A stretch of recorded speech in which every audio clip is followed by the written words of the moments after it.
Mensagens do coração de Deus para o seu coração. Momentos com Jesus.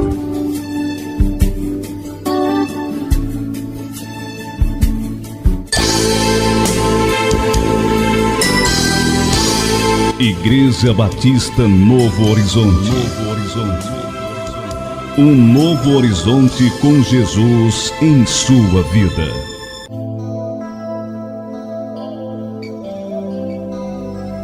Porque a palavra de Deus é viva e eficaz, e mais cortante do que qualquer espada de dois gumes, e penetra até o ponto de dividir alma e espírito, juntas e medulas, e é apta para discernir os pensamentos e propósitos do coração. Vamos ouvir agora a mensagem da Bíblia.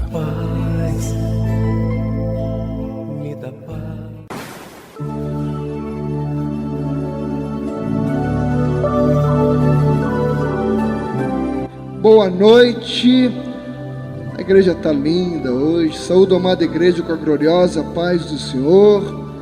Motivo de muita alegria estarmos aqui hoje, porque até aqui nos ajudou o Senhor. Muitas foram as lutas deste ano, as batalhas, mas temos vitórias para contar. Não temos derrota não. Tem alguém derrotado aqui? Eu não acredito. Não tem ninguém derrotado, só tem vitorioso. Porque em Cristo nós somos mais do que vitoriosos. Venturas e desventuras de uma igreja viva. Convidamos a amada igreja a abrir a sua Bíblia no livro de Atos dos Apóstolos, capítulo 2, o verso 42, para base da mensagem que o Senhor colocou no nosso coração. Atos dos Apóstolos, capítulo 2, verso 42. E perseveravam na doutrina dos apóstolos, e na comunhão, no partir do pão e nas orações. Amém? Louvado seja o nome do Senhor. Oremos. Pai amado, Pai querido, graças mais uma vez eu te dou, Senhor, por esta noite de comunhão fraterna. Que seja esta, Senhor, uma noite de amor fraternal aqui em tua igreja. Venha, através do teu Santo Espírito, Senhor, ministrar a tua palavra e que ela venha ao encontro dos nossos anseios. Abra o nosso entendimento, o nosso discernimento, para que possamos compreender, Senhor, a mensagem que o Senhor reservou para nós nesta noite. Sê conosco, Paizinho, em nome de Jesus. Amém. Venturas e desventuras de uma igreja viva. O Senhor Jesus, cumprindo um plano que vinha desde a fundação do universo, que não foi por um mero acaso, ele veio a esta terra na forma de homem, semelhantemente a nós, e aqui no ministério de 3 anos e meio, ele realizou muitas curas, muitos milagres, nos deixou a sua palavra. Mas o mais importante de tudo foi que ele nos abriu com a sua morte naquela cruz o caminho para a vida eterna, o perdão, a remissão dos pecados. E o acontecimento maior do cristianismo é a ressurreição do Senhor Jesus. O nascimento é muito importante, porque se não tivesse nascimento, não teria a morte, não teria a ressurreição. Algumas pessoas se zangam que nós não devemos comemorar o Natal. Devemos sim, nos alegrar. Se foi no dia 25 de dezembro, se não foi, para mim não tem a menor importância. Um dia nós temos que comemorar. Se a Bíblia não deixou o dia, nós precisamos nos aliar com as pessoas que querem comemorar o Natal. Não da forma como hoje o mundo vem comemorando, tirando o foco do aniversariante, Jesus, e colocando em Papai Noel, gnomos. O que interessa é que nós cristãos nos alegramos e somos gratos a Deus, porque um dia Ele nos mandou o seu Filho unigênito, para que todo aquele que nele crê não pereça, mas tenha a vida eterna.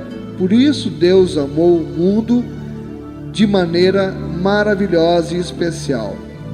O Senhor Jesus morreu naquela cruz, no terceiro dia ressuscitou, com mais 40 dias foi assunto ao céu, e aí começou o grande desafio, a implantação da igreja.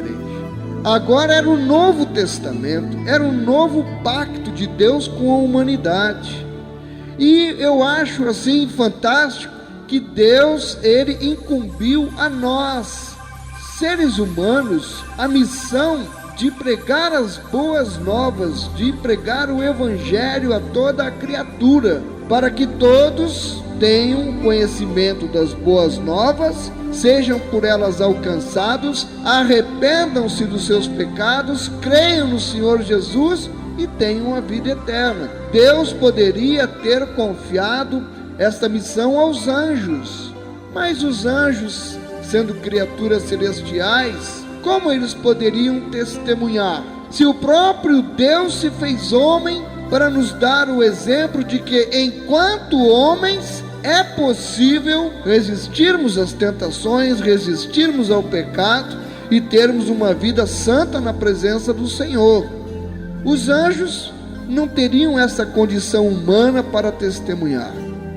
Por isso, cabe a nós, seres humanos, o privilégio de pregar as boas novas. E a igreja primitiva começou. Nós vamos ver um ponto muito importante. Jesus, antes de partir, diante da apreensão que os discípulos demonstraram, o temor que eles estavam, porque eles já estavam tão acostumados com a presença do Senhor Jesus ali com eles, do tempo inteiro, 3 anos e meio, e Jesus disse: eu vou-me embora, vou para junto do Pai. E aí eles ficaram apavorados, e seria natural a gente também provavelmente ficasse. E agora, até agora ele estava aqui junto conosco, mas agora ele vai embora. E ele prometeu que nos mandaria o Consolador, o Espírito Santo, o Espírito da verdade, e que ele estaria para sempre conosco até a volta do Senhor Jesus. E a igreja começou a se reunir e a buscar em jejum, em oração, sem saber exatamente qual o momento, qual o dia em que haveria esta descida do Espírito Santo. Em dado momento, nós vamos encontrar em Atos capítulo 2 a outorga do Espírito Santo, a descida do Espírito Santo. Ele está descrito em Atos capítulo 2, a partir do verso 1, do 1 ao 3. Atos 2, do 1 ao 3. Diz assim: ao cumprir-se o dia de Pentecostes, estavam todos reunidos no mesmo lugar, e de repente veio do céu um som como de um vento impetuoso, e encheu toda a casa onde estavam assentados, e apareceram distribuídas entre eles línguas como de fogo, e pousou uma sobre cada um deles. Pronto. Eis aqui a chegada do Espírito Santo, a outorga do Espírito Santo, o cumprimento de mais uma promessa do Senhor Jesus. Agora, o Espírito Santo está habitando entre nós, fazendo morada em cada um de nós, nos dando o convencimento do pecado, nos levando ao arrependimento. O Espírito Santo no meio do seu povo, do povo de Deus. E a igreja primitiva, então, agora com o Espírito Santo para orientar, começa a se mobilizar e a se organizar enquanto igreja, do mesmo jeito que a gente um dia fez aqui na Igreja Batista Novo Horizonte. Começamos a nos mobilizar enquanto igreja. E quanta dificuldade aquela igreja primitiva encontrou. Nós também encontramos muitas dificuldades. Mas no começo não diz que tudo são flores, e eles todos alegres e felizes porque já tinham o Espírito Santo e começaram a viver em comunhão, a experimentar algo novo na vida deles, que somente uma igreja com a luz do Senhor Jesus pode proporcionar. E eles então começaram a desfrutar desta bênção de uma vida em conjunto. E a igreja se organiza. Vamos ver em Atos 2, 42 ao 47, como é que viviam os novos convertidos. A nova igreja, nascia uma igreja, e diz: e perseveravam na doutrina dos apóstolos, ou seja, eles perseveravam firmes na palavra de Deus, que era a doutrina dos apóstolos. Em primeiro lugar, vinha a perseverança na palavra. Segundo lugar, havia comunhão entre as pessoas. Na comunhão, eles tinham o que nós hoje entendemos por amor fraternal, que é o sonho de toda a igreja atual, alcançar este nível de amor fraternal, onde haja realmente o amor fraterno e verdadeiro entre as pessoas, sem máscara, sem fingimento, o amor de olhar no olho e dizer eu te amo, meu irmão, e ser verdade mesmo, e não é quando o irmão sai e fica apunhalando pelas costas.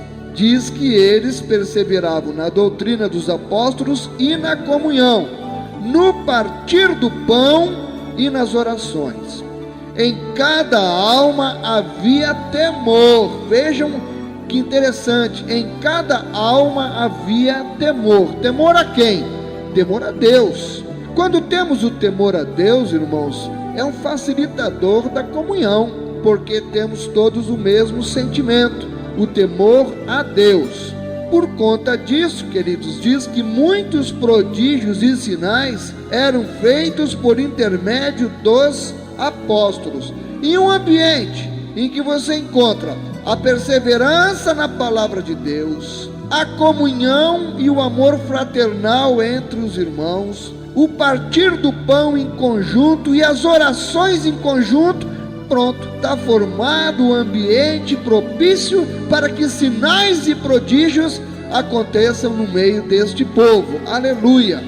E aqui no verso 44 diz: todos os que creram estavam juntos e tinham tudo em comum. Desperte sua atenção para esta frase: todos os que creram.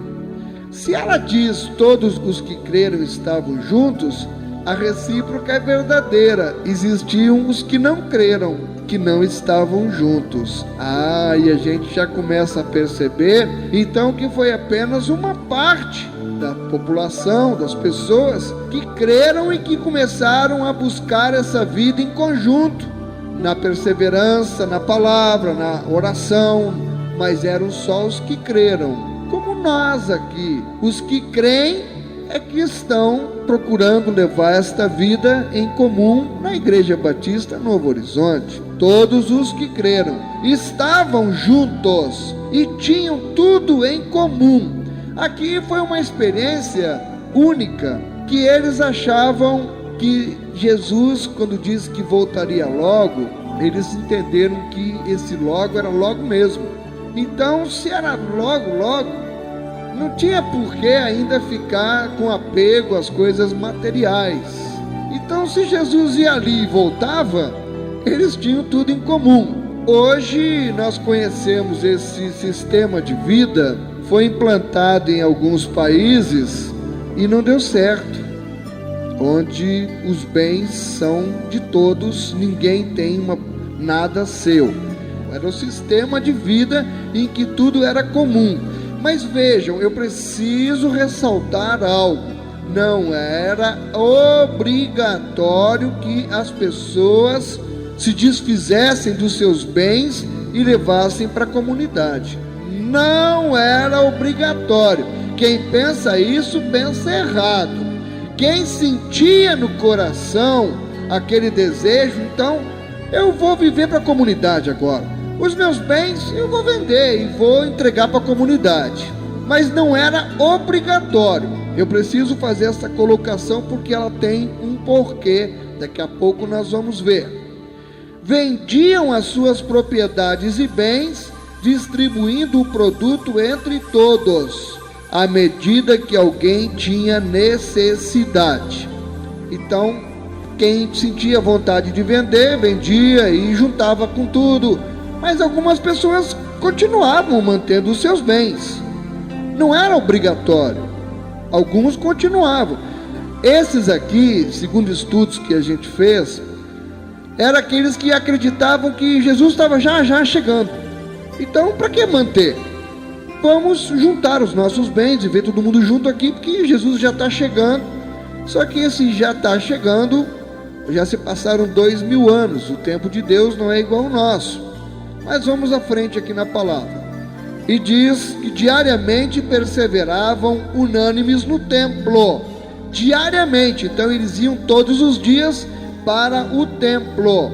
Para fazer o quê? Bom, ele já disse, perseverar na doutrina dos apóstolos. Eles iam então meditar, ouvir pregações, ouvir a palavra de Deus, se alimentar espiritualmente. Partiam pão de casa em casa, então eles viviam se visitando uns aos outros. Aquela união, aquela coisa gostosa. Cada um morava lá na sua casa, mas era tudo juntinho, pertinho, e eles se visitavam e partiam pão, comiam pão junto. É esse o sentido que ele quer dar aqui. E tomavam as suas refeições com alegria e singeleza de coração. Gostoso o ambiente, né? Comiam juntos, com alegria e singeleza de coração, dentro de humildade, sem ninguém querer ser melhor do que o outro, querer arrotar grandeza, como hoje a gente vê muito isso. E eu desperto a sua atenção para o versículo 47. Faziam tudo isso como? Louvando a Deus e contando com a simpatia de todo o povo. Viram que no verso 44 eu despertei que todos os que creram estavam juntos? E aqui diz que eles contavam com a simpatia de todo o povo. Então vamos pensar junto. Uma parte estava vivendo em comum, era a igreja primitiva. Os que creram estavam juntos. Os que não creram observavam, mas viam a maneira deles viver, viam o testemunho que eles davam. Eles louvavam a Deus, iam todos os dias para o templo, e as pessoas viam a alegria com que eles conviviam, o testemunho que eles davam. E diz aqui, eu acho muito interessante isso, porque eles contavam com a simpatia de todos, simpatia de todo o povo. E conclui aqui o verso 47, que eu acho a parte mais importante, era o resultado que eles obtinham com este modo de viver, pregando a palavra, vivendo em harmonia, que diz: e enquanto isso, acrescentava-lhes o Senhor, dia a dia, os que iam sendo salvos. Descobrimos, aqueles que não creram no começo, não estavam juntos, mas eles davam testemunho, e todo o povo tinha simpatia. E aí, aquela simpatia, aquele testemunho que eles davam, e a pregação, e a amizade, e o povo ia chegando. E Deus é quem ia dando o crescimento, porque não é por força nem por violência. O Espírito Santo já estava aqui, habitando e fazendo o seu trabalho. A liderança precisava manter o povo unido, pregando a palavra. Se eu terminasse aqui, glória a Deus, aleluia, que bênção, essa igreja é uma beleza, é uma igreja que só tem resultado positivo, não tem nada ruim. Eu escrevi até aqui, logo que eu me converti, se alguém quiser olhar aqui depois na minha Bíblia, eu escrevi aqui em cima, fiz uma setinha para o texto e escrevi: a igreja dos nossos sonhos, botei um ponto de exclamação. A igreja dos nossos sonhos. Eu lhes pergunto, essa igreja, neste modelo, ela foi mantida até hoje? E eu respondo, não. Por quê? Porque Deus, na verdade, Ele tinha outro propósito, Ele tinha outro plano. Se eles tivessem permanecidos naquela vidinha boa ali, ninguém tinha necessidade, ninguém passava por aperto, porque eles vendiam os bens e se repartiam, quem estava com fome era ajudado pelos outros, teria acabado ali, irmão. Alguns dali daquela redondeza iam sendo salvos, mas só ali. Foi para isso que Deus enviou o seu Filho? Só para isso? O Evangelho precisava e precisa, até hoje, alcançar a todas as criaturas em todo o nosso planeta. E aí as coisas começaram a acontecer, e Deus mesmo provoca perseguição naquela igreja. A igreja passa a sofrer uma perseguição tão grande que acaba depois se separando. Os apóstolos partem cada um para um lado. Aleluia! Por isso, nós hoje temos o evangelho aqui, senão teria terminado ali. Tem tanta coisa que a gente não entende na vida da gente. O porquê de uma perseguição, o porquê de um problema. É aquilo ali, Deus é nos provocando, no bom sentido, para nos tirar da acomodação, para fazer com que a gente se mexa e que vá atrás, que vá procurar. Eles não poderiam ficar ali sentados.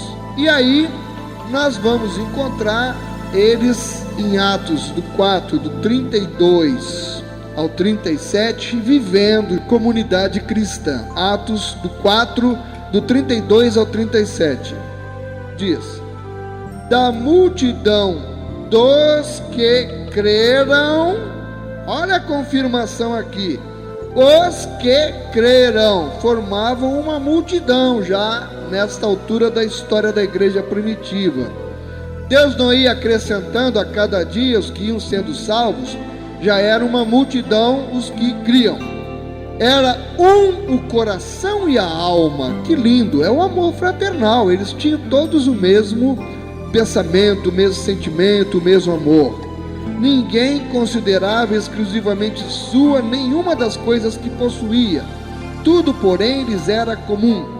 Com grande poder, os apóstolos davam testemunho da ressurreição do Senhor Jesus, e em todos eles havia abundante graça. Que vida boa, mano. Que vida maravilhosa você viver assim, com abundante graça. Pois nenhum necessitado havia entre eles, porquanto os que possuíam terras ou casas, vendendo-as, traziam os valores correspondentes e depositavam aos pés dos apóstolos. Então se distribuía a qualquer um à medida que alguém tinha necessidade. Vamos entender aqui. Pelo texto dá para a gente perceber que nem todos venderam suas propriedades no mesmo momento. Não era por força nem por violência, era algo que a pessoa sentia no coração e disse: olha, eu estou tão bem aqui, eu não quero mais ter as minhas coisas, eu quero agora viver em comunidade. Então ele diz que na medida em que algum vendia, trazia e repartia com os irmãos. Vamos ver o verso 36. José, a quem os apóstolos deram o sobrenome de Barnabé, que quer dizer filho de exortação, levita, natural de Chipre, como tivesse um campo. Olha, nós já estamos aqui bem avançados na igreja primitiva, e só agora que Barnabé, vou vender meu campo. Ele tinha um campo, vendeu, trouxe o preço e o depositou aos pés dos apóstolos. Está aqui, ó, vendi meu campo, está aqui, tanto, é para a comunidade. Entretanto, agora no capítulo 5, certo homem chamado Ananias, com sua mulher Safira, vendeu uma propriedade, mas em acordo com sua mulher, reteve parte do preço e, levando o restante, depositou aos pés dos apóstolos. Começou aqui, ó. O problema está aqui. Vamos entender logo. Ananias vai, vende o campo, combina com a mulher, nós vamos entregar só uma parte, vamos mentir. Se eles não quisessem entregar o dinheiro, eles não eram obrigados a entregar, entenda isso. O problema está, vamos dizer que tivesse vendido por 500 mil, eles poderiam ter ficado com os 500, ninguém obrigava eles a levar para os apóstolos, entenda isso. Mas eles viram que os outros pegavam e levavam tudo. A ambição, a cobiça falou mais alto, a desonestidade falou mais alto, e eles foram lá e se venderam por 500 mil, disseram: nós vendemos por 100 e está aqui o 100. Quem visse eles chegando dizia: oh, que casal abençoado, Ananias e Safira, ó, tá vendo? Venderam por 100 mil a propriedade deles e vieram dar os 100 mil. E eles ganhando honras e glórias, que eram piedosos, caridosos e que tinham feito uma grande coisa. eles se esqueceram de algo muito importante. Eles estavam fazendo parte da igreja de Jesus e não poderiam querer fazer parte com o coração, parte na igreja e outra parte no mundo. Ou se está com Cristo ou não se está. Quem está em Cristo é nova criatura. Eis que tudo se fez novo. As coisas antigas já se passaram. Cobiça, ganância, desonestidade, fica fora, não entra. O problema de Ananias e Safira é que eles mentiram que tinham dado tudo. E o que aconteceu na sequência do texto, é muito longo, o Espírito Santo revelou aos apóstolos. E os apóstolos falaram primeiro com Ananias, e Ananias, quando se sentiu descoberto, morreu na mesma hora. Não diz aqui a causa mortis, mas não é muito difícil de se imaginar que ele teve provavelmente um ataque cardíaco fulminante. Não é pouco. No momento que ele estava vivendo, irmãos, era um clima ali de união, de amor, de fraternidade, de comunhão, todo mundo se respeitando, e eles dão uma bobeada dessas e foram descobertos. Eles não tinham essa experiência, eles não estavam acostumados com isso. O Espírito Santo revela, Deus mostra o profundo e o escondido, e os apóstolos estavam ali cheios do Espírito Santo. Ananias morre, manda enterrar Ananias. Aí 3 horas depois chega Safira, sem saber de nada. Vocês enganaram a gente, em outras palavras. Vocês poderiam ter ficado com o dinheiro, poderiam não ter nem vendido a terra. Se não tivesse vendido, era de vocês. Se tivesse vendido e quisesse ficar, continuava sendo de vocês. O problema todo foi chegar e entregar uma parte e dizer que era tudo. Safira morreu também, do mesmo jeito que Ananias. E ali, irmãos, Deus foi injusto. Não, pensa comigo. No momento da igreja que estava começando ali, era preciso haver um exemplo muito forte para que as pessoas entendessem que aquilo não era uma brincadeira qualquer. Ali eles estavam cuidando da implantação da igreja do Senhor Jesus. Era o começo. Apesar do Espírito Santo já ter sido outorgado, você encontra no meio da igreja pessoas se dizendo convertidas, mas agindo diferentemente. Não ia indo tudo tão bem até aqui. A igreja ia que era uma beleza, era a igreja ideal, não tinha problema, os irmãos eram todos uma bênção.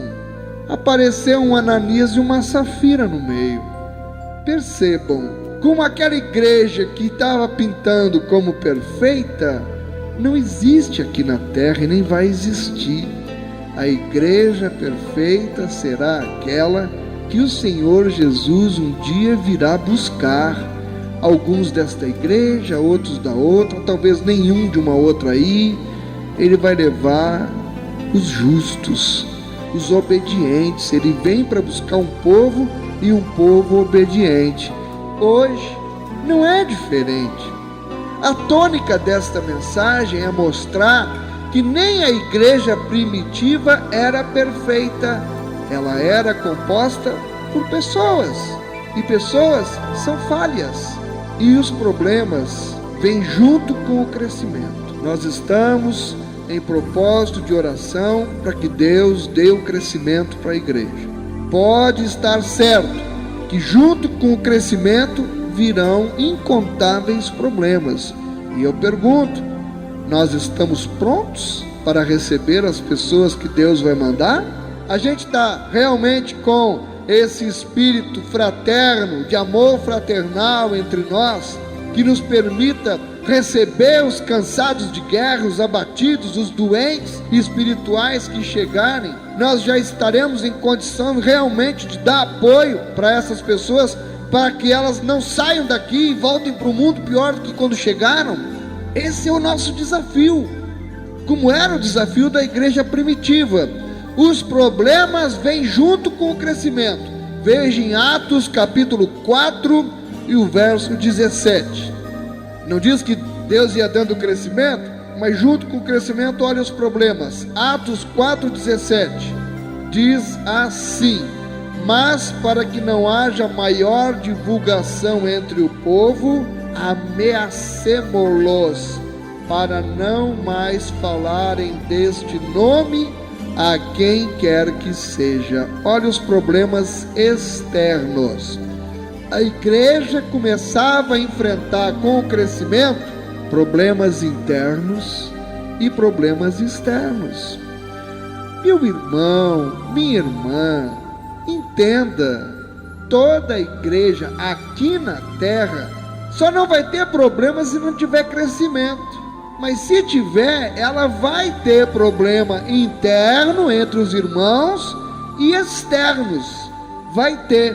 Olha as ameaças aqui, ó.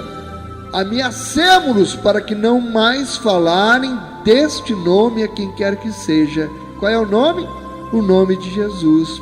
Lá fora está cheio de gente com ódio da gente. Tem muitos nos odiando porque nós insistimos em pregar a palavra de Deus. Eu prego, a igreja prega, e vamos para o presídio, vamos fazer culto campal, e sai a irmã Socorro entregando folheto nos hospitais, no presídio, onde quiser que vá, os outros irmãos no local de trabalho, mesmo com perseguição, mesmo assim, não é, irmã? Vai pregar para o patrão que é espírita, mas não tem medo dele, não tem medo de perder o emprego, e fala a verdade sobre Jesus. E as pessoas não gostam, porque elas são confrontadas naquilo que elas creem, e ninguém quer ser confrontado. Mas conhecereis a verdade vos libertará. Problemas internos e administrativos, discussões e contendas começam a acontecer. Ai, era tão bom quando a igreja primitiva era pequenininha.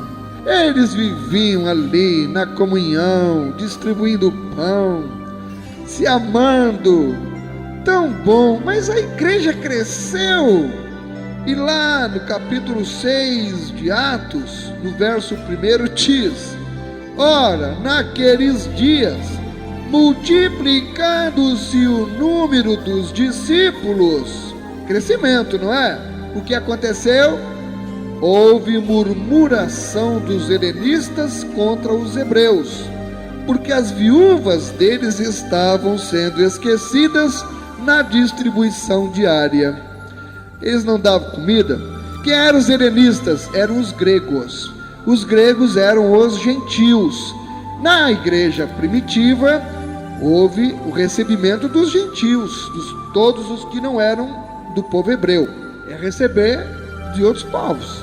Começaram a conviver junto. E aí os hebreus, o que faz?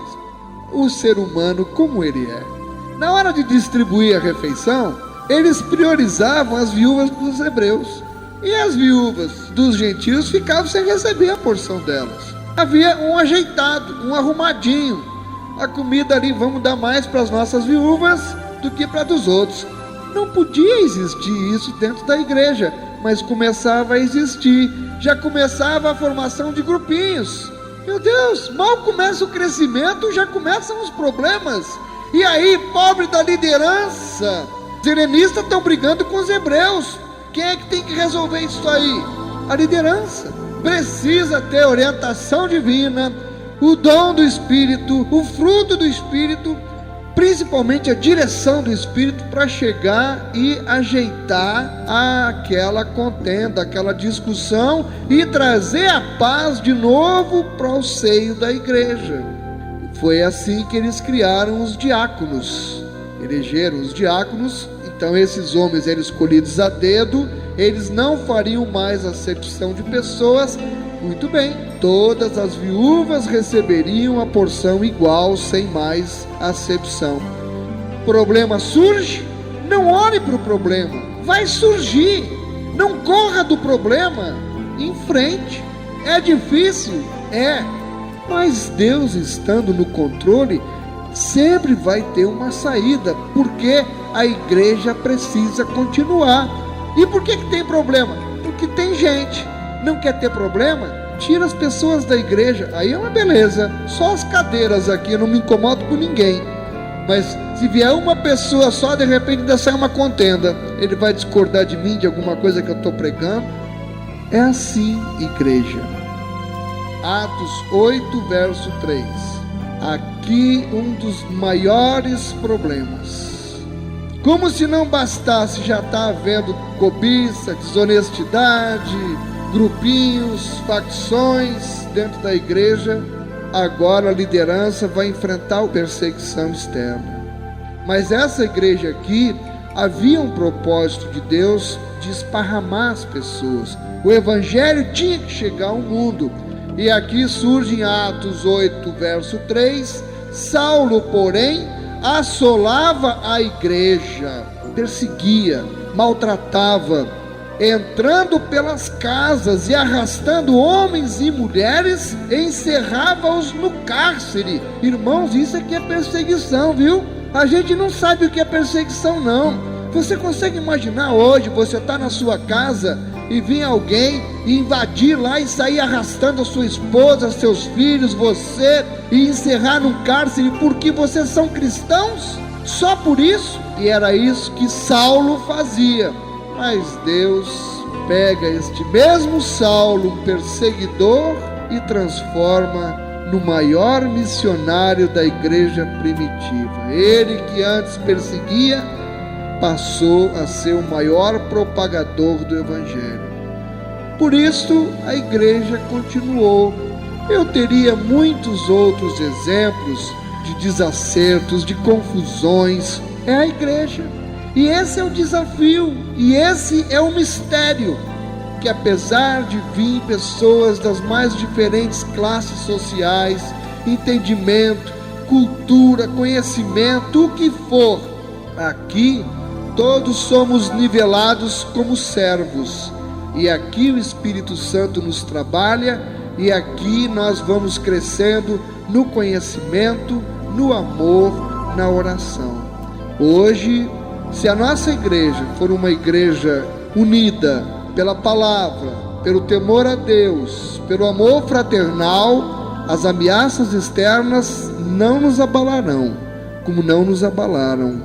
Tivemos muitas ameaças e perseguições, mas a igreja saiu vitoriosa em todas. Aleluia!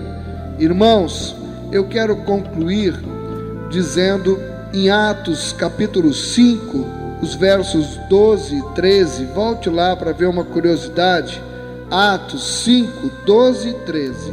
Muitos sinais e prodígios eram feitos entre o povo pelas mãos dos apóstolos, e costumavam todos reunir-se de comum acordo no pórtico de Salomão. Veja aqui agora. Mas dos restantes, lembra daqueles restantes que eu venho falando desde o começo, que eram os que não creram? Os restantes, alguns iam crendo e iam sendo acrescidos, mas continuavam muitos que não acreditavam. Como hoje, irmão, quantos tem aí fora que não conseguem acreditar, ou que não querem se envolver, não querem ter envolvimento, que preferem ficar de fora? Mas dos restantes, ninguém ousava juntar-se a eles. Porém, o povo lhes tributava grande admiração. Isso aqui me deixou pensativo. Por que eles não ousavam se juntar? Mas tinham grande admiração. Hoje nós encontramos pessoas que dizem: eu admiro a igreja, eu admiro o pastor, eu admiro o evangelho, eu admiro Jesus, mas eu não tenho coragem para me juntar. Eu não tenho. Bom, hoje são várias as causas. Eu quero acreditar que, embora muitas pessoas demonstrassem um profundo respeito pelos apóstolos, pela igreja, não ousavam unirem-se a eles no templo ou trabalhar ao seu lado, porque talvez, é isso eu aqui deduzo, alguns temessem o mesmo tipo de perseguição que a igreja primitiva estava enfrentando. Então eles observavam, via, olha, tá vendo como é que estão perseguindo? Eu não vou me meter lá para ser perseguido também, vou ficar na minha comodidade aqui. Eu acho bonito, é legal, mas eu vou ficar no meu comodismo. Eles estão passando trabalho lá por causa de Jesus, eu vou esperar esfriar, eu vou esperar um tempo melhor. Talvez eles temessem esse tipo de perseguição, enquanto outros, eu acho que esses outros aqui ainda era pior. Eles receavam um destino semelhante ao de Ananias e Safira. Por quê? É preciso entender uma coisa: enquanto você está lá fora, você é do mundo, mas a partir do momento que você levantou a sua mão, e aceitou um compromisso com o Senhor Jesus, entenda, você firmou um compromisso e passa a ter responsabilidades. E o que as pessoas não queriam era ver, tá vendo? Ananias e Safira fingiram, não tiveram compromisso, não tiveram responsabilidade, fingiram, e olha o que aconteceu com eles. Não, eu não quero isso para mim. Muitos não querem porque não querem ter compromisso e não querem ter responsabilidade. Embora os líderes fossem cuidadosos e sensíveis para lidar com os problemas internos, pensemos juntos, não havia muita coisa a fazer com os problemas externos, a não ser resistir como pudessem à perseguição. Mas em meio a tudo isso, irmão, em meio aos problemas internos, em meio aos problemas externos, os líderes mantiveram o seu foco naquilo que era o mais importante: divulgar as boas novas de Cristo. E glória a Deus por estes líderes, que não se intimidaram com os problemas internos, que não recuaram diante das perseguições e dos problemas externos, e continuaram por séculos e séculos até chegar hoje a pregar as boas novas de transformação de vida que só o Evangelho pode trazer. E eu louvo a Deus pela vida destes homens corajosos que perseveraram pregando a palavra de Deus. E é por isso que é a minha esperança que eu ainda possa continuar contemplando nesta igreja, apesar dos problemas internos que eu já vi que não é só nosso, todos têm. Apesar dos problemas externos, todos têm também. O que me motiva é estar no centro da vontade do Senhor, fazendo a vontade do Senhor para a nossa vida e ver a cada dia o poder de Deus operando e acrescentando dia a dia os que estão sendo salvos na vida desta igreja. Sejam bem-vindos em nome de Jesus.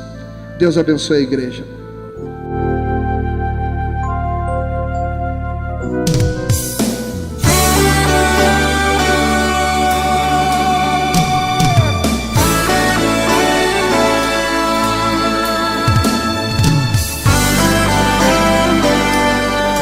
Programa Momentos com Jesus.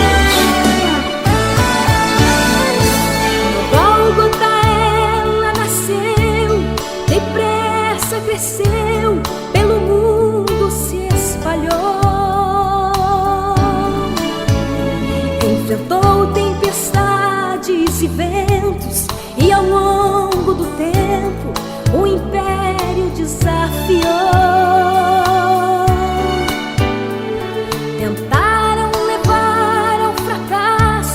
Impedir os seus passos, calar sua voz.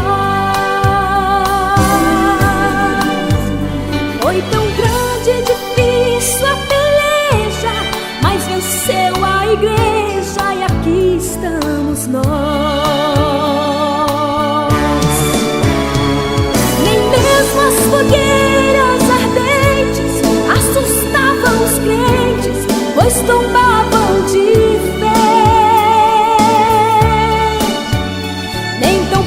Os ferozes leões dos seus corações arrancavam a fé. Quanto mais a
lobos ferozes, leões, dos seus corações arrancavam a fé.